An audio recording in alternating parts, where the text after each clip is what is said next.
Woman was burned so severely, doctors had to wrap her in bandages like a mummy. So what happened? Like so many Americans this time of year, she was outside roasting s'mores when things went horribly wrong. She spoke with Amber Cogliano. It's a cozy way to light up your backyard. Tabletop fire pits are growing in popularity. They're smokeless and easy to use.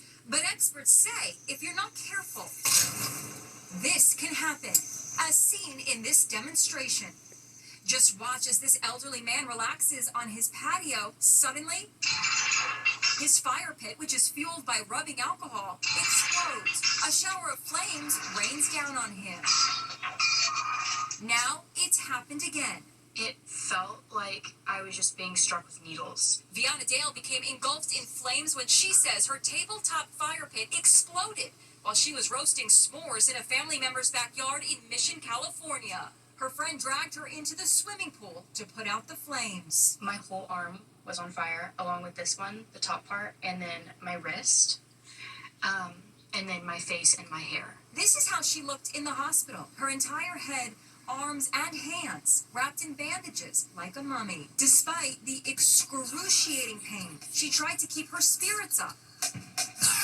Now, her bandages are off. Do you feel different now? I'm learning how to accept what I look like. Vianna is just the latest victim of something called flame jetting. She says it happened when a relative added rubbing alcohol to the fire pit, not realizing the flame had not been totally extinguished, as seen in this demo. What happened to me is so preventable.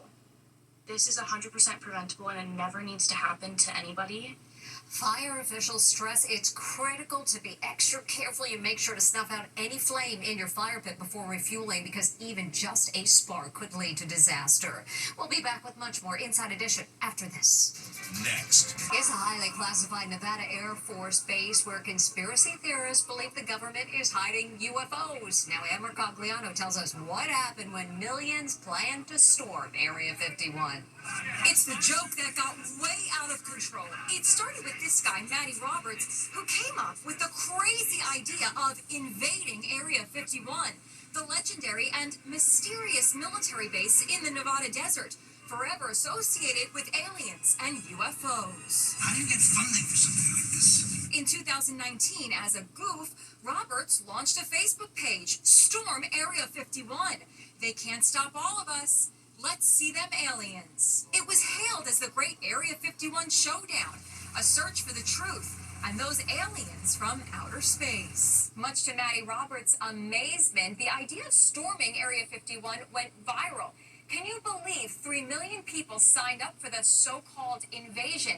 The Air Force took it so seriously, they warned they would protect the base from intruders. The FBI also announced it was monitoring the events. I want to do something cool out there now that we have a bunch of people, but I don't want anybody to get hurt. Derek Formaster is sheriff of Lincoln County. We didn't know if it was going to be thousands or a million or what. And so we had to expect the worst. Matty Roberts and the phenomenon he sparked are now featured in the new Netflix documentary Trainwreck, Storm Area 51.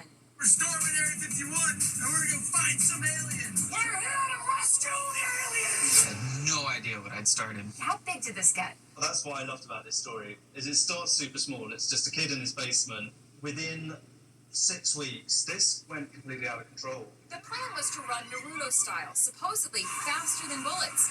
Naruto is a reference to a Japanese cartoon show and its arms backwards style of running.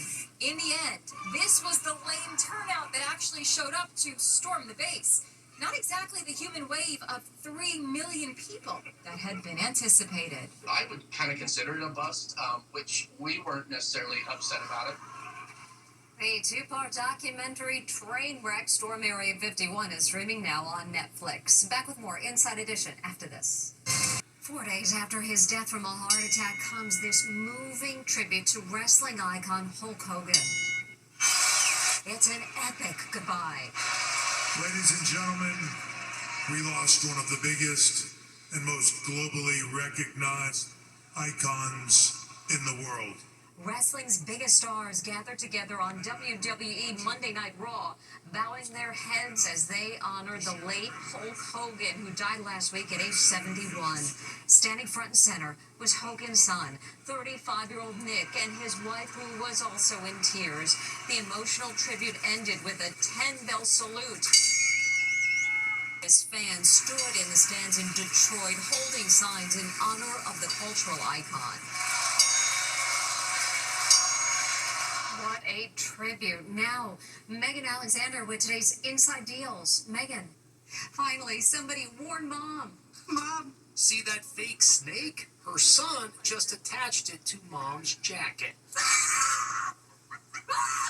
Naughty boy.